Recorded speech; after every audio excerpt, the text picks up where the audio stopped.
দর্শক বন্ধুরা, আমি শেখর সহিস আর আপনারা দেখছেন বিচিত্রা edu guide YouTube channel.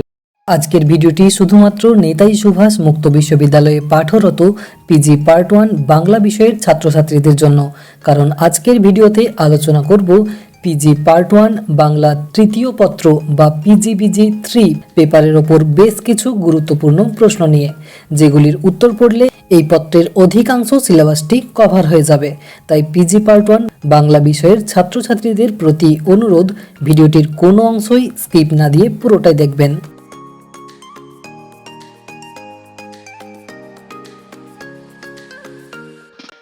PG part 1 এর অ্যাডমিশনের প্রায় 8 থেকে 10 মাসের মধ্যে সম্পাদিত হয়ে থাকে অ্যাসাইনমেন্ট প্রক্রিয়া এবং তার প্রায় 1 মাস পর সম্পাদিত হয় ফাইনাল টার্মেন্ট এক্সাম।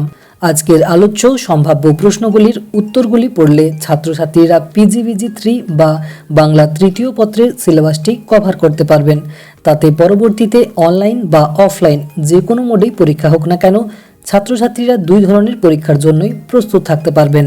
প্রশ্নগুলি অবশ্যই রচনাধর্মী এবং এই প্রশ্নের উত্তরগুলি ইউনিভার্সিটি প্রদত্ত স্টাডি ম্যাটেরিয়ালস ও বিভিন্ন রেফারেন্স বই থেকেও কালেক্ট করতে পারেন।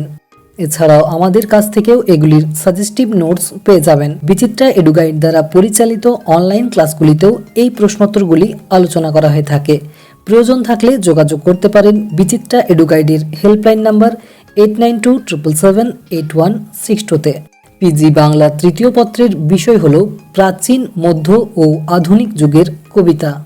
বিগত 10 বছরের কোয়েশ্চেন ব্যাংকের ভিত্তিতে তৈরি করা এই প্রশ্নগুলি মূল্যায়নের নম্বর অনুযায়ী 3টি শ্রেণীতে ভাগ করা হয়েছে: প্রশ্নমান 18, 12 এবং 7।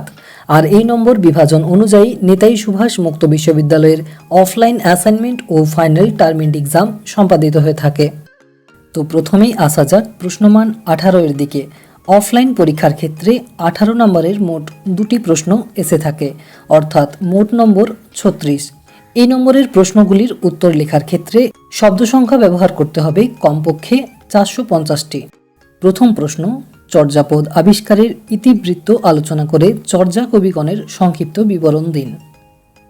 পরবর্তী প্রশ্ন, চর্যার সাহিত্য মূল্য আলোচনা করে চর্যার সমকালীন সমাজ জীবন সম্পর্কে আলোচনা করুন। 3 নম্বরের প্রশ্নটি হল পদ্মাবতী রোমান্টিক ধর্মনিরপেক্ষ কাব্য, কবির কৃতিত্ব ও কাব্য সৌন্দর্য আলোচনা করুন। পরবর্তী প্রশ্ন, পদ্মাবতী কাব্যের বিবাহ পর্ব বিষয়ে একটি নিবন্ধ লিখুন। 5 নম্বরের প্রশ্নটি হল সবলা কবিতায় বর্ণিত নারীর মহীয়সী রূপটি সম্পর্কে আলোচনা করুন। পরবর্তী প্রশ্ন, অভিসার পর্যায়ের স্বরূপ আলোচনা করে এই পর্যায়ে গোবিন্দ দাসের কৃতিত্ব পর্যালোচনা করুন। পরবর্তী প্রশ্ন, সোনার তরী কাব্যের বসুন্ধরা কবিতা অবলম্বনে রবীন্দ্রনাথের মর্ত্যপ্রেম ও জীবন পিপাসার স্বরূপটি উদ্ঘাটন করুন। 8 নম্বরের প্রশ্নটি হল জীবনানন্দ দাশের বোধ কবিতাটি কোন অর্থে কবি সত্তার সঙ্গে অভিন্ন হয়ে গেছে তা আলোচনা করুন। পরবর্তী প্রশ্ন, কাহিনী নির্মাণ ও গঠন কৌশলের পরিপ্রেক্ষিতে কেতকা-দাস ক্ষেমানন্দের মনসামঙ্গল কাব্যের সাহিত্য মূল্য বিচার করুন। 10 নম্বরের প্রশ্নটি হল শ্রী শ্রী চৈতন্য চরিতামৃত গ্রন্থ অবলম্বনে চৈতন্যদেবের আবির্ভাবের কারণ বর্ণনা করুন এবং প্রাসঙ্গিকভাবে তার স্বরূপ বুঝিয়ে দিন। 11 নম্বরের প্রশ্নটি হল রবীন্দ্র পরবর্তীরা কি অর্থে আধুনিক, আধুনিকতার লক্ষণগুলি উল্লেখ করে রবীন্দ্রোত্তর কবি হিসেবে জীবনানন্দ দাশের প্রতিভা মূল্যায়ন করুন। পরবর্তী প্রশ্ন, আক্ষেপানুরাগ পর্যায়ে চণ্ডীদাসের কৃতিত্ব আলোচনা করুন। 13 নম্বরের প্রশ্নটি হল মাইকেল মধুসূদন দত্তের মেঘনাদ বধ কাব্যের প্রথম ও নবম সর্গ অবলম্বনে কাব্যের রস বিচার করুন। 14 নম্বরের প্রশ্নটি হল পদ্মাবতী ও রত্নসেনের বিবাহ অংশের বর্ণনা করে এই অংশে বর্ণিত সমাজ চিত্র আলোচনা করুন। 18 নম্বরের জন্য শেষ প্রশ্নটি হল কালিদাসের অপূর্ব স্মৃতি স্বপ্ন কবিতায় কিভাবে প্রকাশিত হয়েছে, বিভিন্ন অনুষঙ্গ আলোচনা করে তা প্রকাশ করুন। আলোচ্য প্রশ্নগুলির উত্তরপত্র পাওয়ার জন্য যোগাযোগ করতে পারেন বিচিত্রা এডুগাইডের হেল্পলাইন নাম্বার 89277816 তে। আসা যাক প্রশ্নমান 12 দিকে। অফলাইন পরীক্ষার ক্ষেত্রে 12 নম্বরের প্রশ্ন এসে থাকে মোট 3টি, অর্থাৎ মোট নম্বর 36। 12 নম্বরের উত্তর লেখার ক্ষেত্রে শব্দ সংখ্যা রাখতে হবে কম বেশি 250টির মতো। প্রথম প্রশ্ন, বুদ্ধদেব বসুর শেষের রাত্রি কবিতার মূল্যায়ন করুন। পরবর্তী প্রশ্ন, অপমানিত কবিতায় দলিত চেতনার স্বরূপটি বুঝিয়ে দিন। 3 নম্বরের প্রশ্ন, ঘুমের ঘোরে কবিতার মূল ভাব আলোচনা করে কবি স্বভাবের স্বাতন্ত্রতা বিচার করুন। 4 নম্বরের প্রশ্নটি হল, নারী মুক্তি সম্বন্ধে রবীন্দ্রনাথের দুটি পাঠ্য কবিতার বিশ্লেষণ করুন। পরবর্তী প্রশ্ন, চৈতন্য চরিতামৃত গ্রন্থে বর্ণিত রাধাতত্ত্ব ও সাধ্য সাধন তত্ত্ব বিষয়ে আলোচনা করুন। 6 নম্বরের প্রশ্নটি হল, মেঘদূত ও কবরী নূরজাহান কবিতার ভাববস্তু আলোচনা করুন। 7 নম্বরের প্রশ্নটি হল, হে মহাজীবন কবিতার মূল বক্তব্য আলোচনা করুন। পরবর্তী প্রশ্ন, সুধীন্দ্রনাথের শাশ্বতী কবিতায় বিগত প্রেমের স্মৃতি কতটা মূর্ত হয়ে উঠেছে তা বর্ণনা করুন। পরবর্তী প্রশ্ন, মধুসূদন দত্ত রচিত মেঘনাদ বধ কাব্যে রাবণ চরিত্র উপস্থাপনের মৌলিকতাটি নির্দেশ করুন। 10 নম্বরের প্রশ্নটি হল, কেতকাদাস ক্ষেমানন্দ রচিত মনসা মঙ্গল কাব্য অনুসরণে বেহুলা চরিত্রটির পরিচয় দিন। 11 নম্বরের প্রশ্নটি হল, জল দাও কবিতাটি বিশ্লেষণ করে কবির সমাজ চেতনার পরিচয় দিন। পরবর্তী প্রশ্ন, কাজী নজরুল ইসলামের বিদ্রোহী কবিতা রচনার প্রেক্ষাপট উল্লেখ করে এই কবিতায় যে বলিষ্ঠ আত্মবাদের প্রকাশ সূচিত হয়েছে তার পরিচয় দিন। পরবর্তী প্রশ্ন, হরপ্রসাদ শাস্ত্রী আবিষ্কৃত চর্যার পুঁথিটির নামকরণ বিষয়ে যে তর্ক বিতর্ক রয়েছে তার পরিচয় দিন। 14 নম্বরের প্রশ্নটি হল, প্রথম বিশ্বযুদ্ধের পটভূমিকায় লেখা ঝড়ের খেয়া কবিতার বিষয়বস্তু পর্যালোচনা করে কবির মূল বক্তব্য স্পষ্ট করুন। কবিতাটির এমন নামকরণের কারণ কি?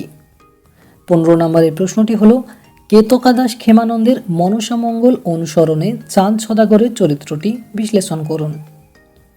পরবর্তী প্রশ্ন, সাহিত্যিক মহাকাব্য হিসেবে মধুসূদন দত্তের মেঘনাদ বধ কাব্যকে বিচার করুন।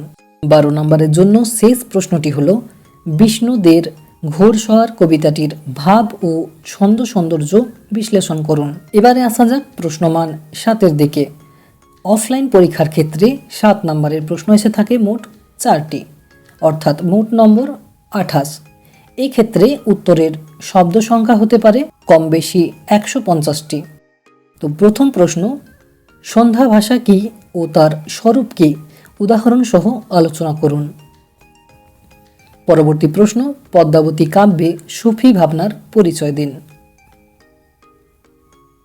3 নম্বরের প্রশ্নটি হল, মেঘনাদ বধ কাব্যের সাহিত্যিক মহাকাব্যের লক্ষণগুলির পরিচয় দিন। পরবর্তী প্রশ্ন, কল্লোল যুগের কবি প্রেমেন্দ্র মিত্র সম্পর্কে আলোচনা করুন।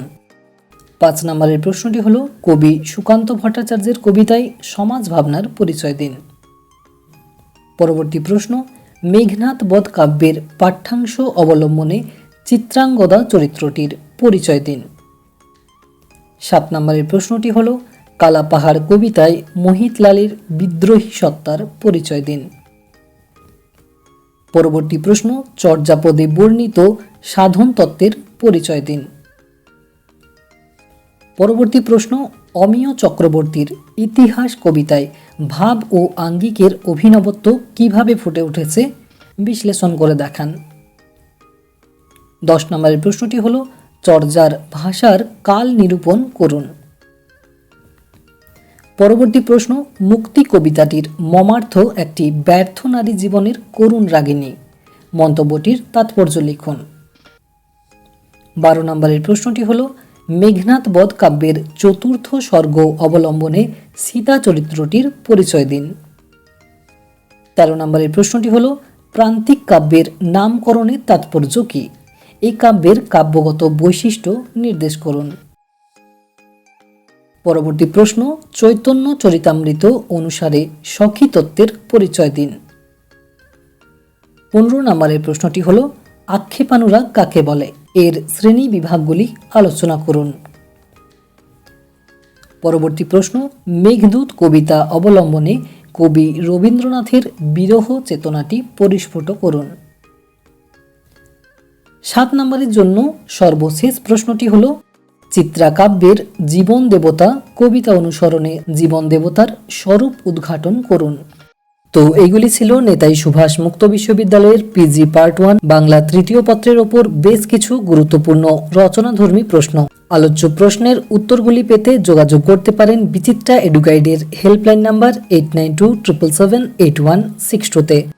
পরবর্তী ভিডিওতে আলোচনা করা হবে এই পত্রের উপরই বেশ কিছু গুরুত্বপূর্ণ সংক্ষিপ্ত প্রশ্নোত্তর নিয়ে। এছাড়াও পিজি বাংলা বিষয়ের বাকি পত্রের সম্ভাব্য প্রশ্ন ও এমসিকিউ টাইপ প্রশ্নোত্তর পাওয়ার জন্য সাবস্ক্রাইব করে জুড়ে থাকুন বিচিত্রা এডুগাইড ইউটিউব চ্যানেলের সাথে। ভিডিওটিতে শেষ পর্যন্ত থাকার জন্য অসংখ্য ধন্যবাদ। সকলেই ভালো থাকবেন, সুস্থ থাকবেন এবং হাসি খুশি থাকবেন।